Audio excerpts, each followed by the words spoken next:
People back home call me a heckler, a troublemaker, an irritant, a rebel, an activist, the voice of the people. But that wasn't always me. Growing up, I had a nickname. They used to call me Softy, meaning the soft, harmless boy. Like every other human being, I avoided trouble. In my childhood, they taught me silence. Don't argue, do as you're told. In Sunday school, they taught me don't confront, don't argue. Even if you're right, turn the other cheek. This was reinforced by the political climate of the time. Kenya is a country where you are guilty until proven rich. Kenya's poor are 5 times more likely to be shot dead by the police who are meant to protect them than by criminals. This was reinforced by the political climate of the day. We had President Moi, who was a dictator. He ruled the country with an iron fist, and anyone who dared question his authority was arrested, tortured, jailed, or even killed.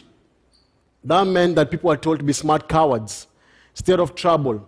Being a coward was not an insult. Being a coward was a compliment.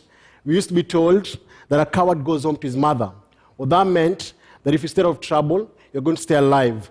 I used to question this advice, and 8 years ago, we had an election in Kenya, and the results were violently disputed. What followed that election was tribal violence, rape, and the killing of over 1,000 people.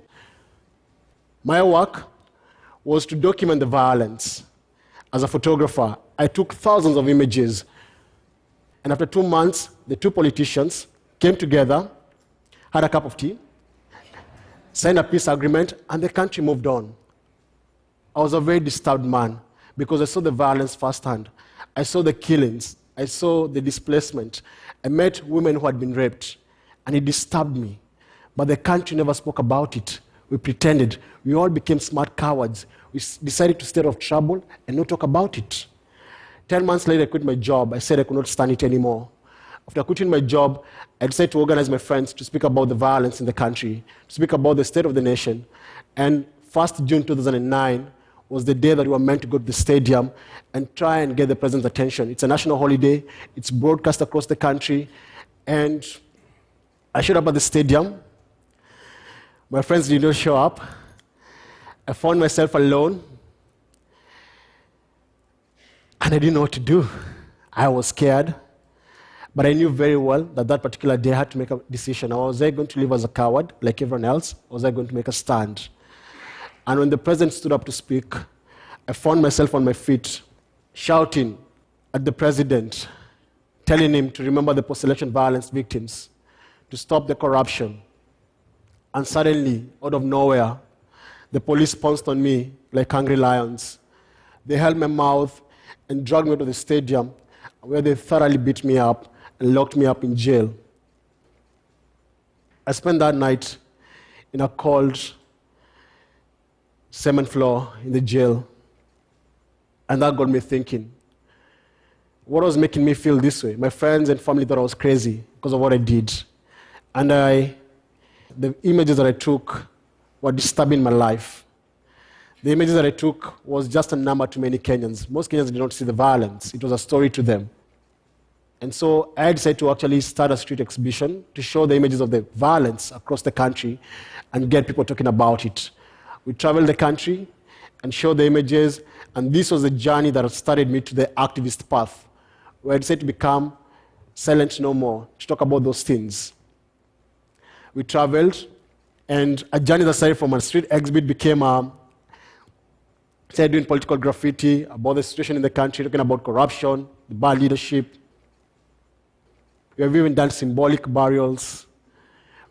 We have delivered live pigs to Kenya's parliament as a symbol of our politicians' greed. It has been done in Uganda and other countries. And what is most powerful is that the message has been picked by the media and amplified across the country, across the continent.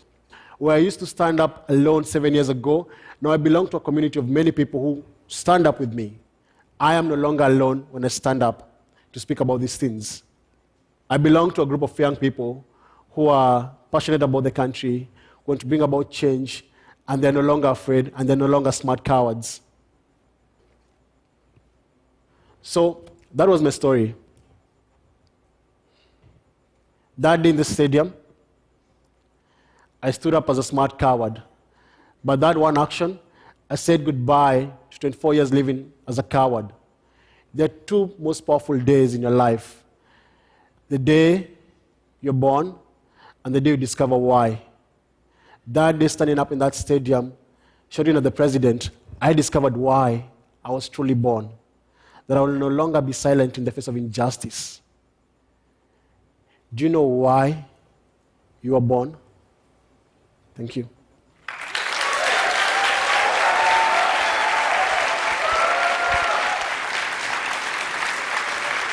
It's an amazing story. Thank you. I just want to ask you a couple quick questions. So, Power 254, you've created a studio, a place where young people can go and harness the power of digital media to do some of this action. What's happening now with Power? So we have this community of filmmakers, graffiti artists, musicians. When there's an issue in the country, we come together, we brainstorm, and take up on that issue. So our most powerful tool is art. Because we live in a very busy world where people are so busy with their life and they don't have time to read. So we package our activism and we package our message in art. So from the music, the graffiti, the art, that's what we do. Can I say one more thing? Yeah, of course. In spite of being arrested, beaten up, threatened, the moment I discovered my voice, that I could actually stand up for what I really believe in, I'm no longer afraid. I used to be called Softy, but I'm no longer Softy because I discovered who I really am, as in that's what I want to do. And there's such beauty in doing that. There's nothing as powerful as that, knowing that I'm meant to do this. Because you don't get scared, you just continue living your life. Thank you.